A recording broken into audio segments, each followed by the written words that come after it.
Right then, Year 10.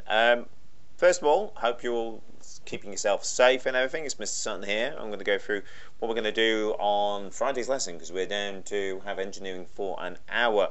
Now, first of all, I've got my website, a little bit of a reminder on here.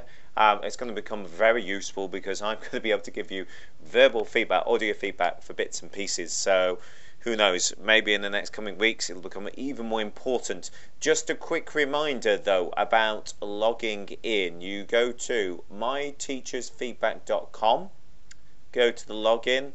It will bring up, and please excuse this because it always autofills with all my details.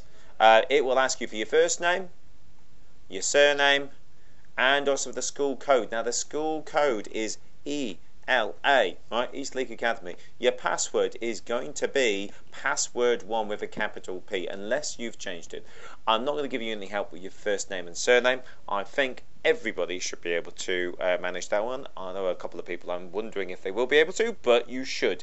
Now what I'm going to do in a minute is I'm going to give you feedback, your individual scores for that third question. There was a few bits and pieces that I would generally say about it, and I will go on to that one in a moment, but I'm talking about the work first of all. So I will talk about that one, and then I want you to go in and listen to my feedback about how you've done in the test. So I can give you your mark. I don't want to do it as a whole thing for everybody, but I will give you individual marks and where you were lacking. So we'll do that. So log into that one. You should have those by tomorrow so you can listen to all of those ones online. In the meantime, what I'd like you to do, because Friday should have been our Unit 1 mock for the design portfolio, and we've worked through quite a few bits and pieces on this. If you remember last time what we were doing product analysis. Now, I know that you probably think, oh yeah, I'm cool with that one, I know how to do it. Well, I want you please to add an extra slide. We did analyse those chargers where they were all disassembled. Now ideally, I would like you please to disassemble a product at home. And when I say disassemble, I don't mean get the screwdriver out and start taking it apart, because that's a very quick way for me to become very unpopular with your parents. But what I want you to do is disassemble in the way in which I want multiple views of the product, and then I want you to actually analyse it. We've talked about this one. I mean, I've got a nice blank one just here. We can go online. I mean, I've put in here Bluetooth speakers, and it's all very well and good having a look at these, and you can analyse them. And if you really do not have a Bluetooth speaker at home, then, you know, that might be something you might have to do. But if you are going to do that one, try to find multiple images of the same product. So if I put in a review,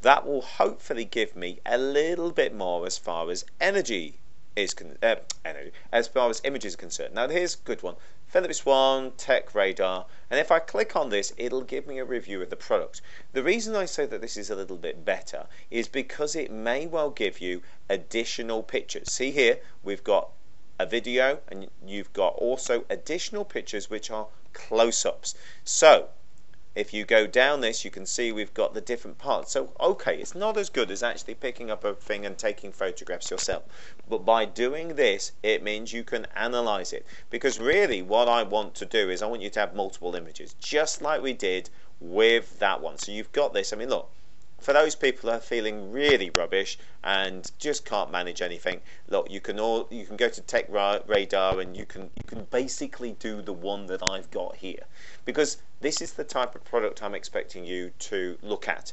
Now, you copy these into your PowerPoint, so you're going to stick them into a slide. I'm not going to do that for you. You should know, but you know, copy them over, and you should be able to fit them into there. I then want you to annotate round them in exactly the same manner as I have discussed previously, and that is using the Access FM style of doing it. Now, if we have a look over here, the Access FM on here, let's just wait for that one, is just here. If you search for Access FM on Google, again, I'm presuming you've got internet access, because if you don't, I'm not sure how you're going to be listening to this. You should be able to get a whole load of things to help you out. Now, this one here, this lovely blue one, is one that I like quite a lot because it gives you a nice visual image for you to look at but it also gives you, oh, it looks like it's not going to load up. My internet is not being very good, but it also gives an explanation of what each of them are. So bring that up, and I'm looking for you to annotate and justify your answers. Remember that what we said about this. If you look at the mark scheme for these types of things, identify features accurately, a range of features that contribute to the primary function of engineered products. So identify accurately features and functions. So you can see the level of annotation that we've got on here. This is a lower level one. I will put this PowerPoint up as well on Insight as a PDF so you can have a look at it.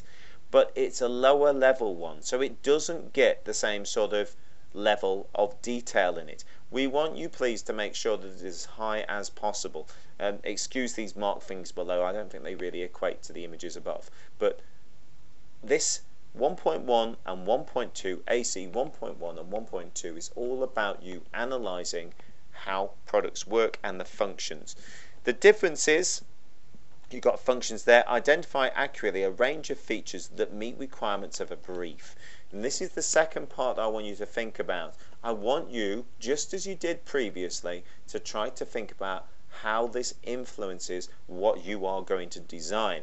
So if we think, and it looks like, yeah, it looks like my internet is definitely dying slightly.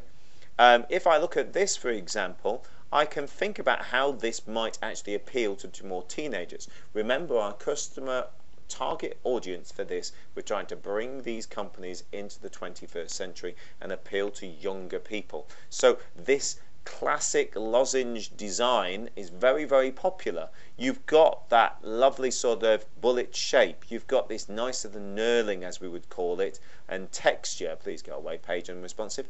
And you've got the rest of the features on here. You should be trying to link this back to what you are going to be doing, saying such things as, oh, you know, I need to think about making sure it's got the Bluetooth symbol and that there's a nice clear pairing button, and, you know, NFC so it charges easily from a cradle, and that type of thing, so that you can think of it. Look, you know, a nice sort of area where the sockets are, and it's hidden behind this little flap, so it's watertight, because I might want people to be able to take it away with them. Nice, my internet's definitely dead. So you've got to make sure that those are in there. So I'm going to ask you to get as many images, place them in there, and analyze, please, as well as listen to the verbal feedback. Now, if I manage to get that up online tonight, all well and good. As you've just seen, my internet is a little bit rubbish.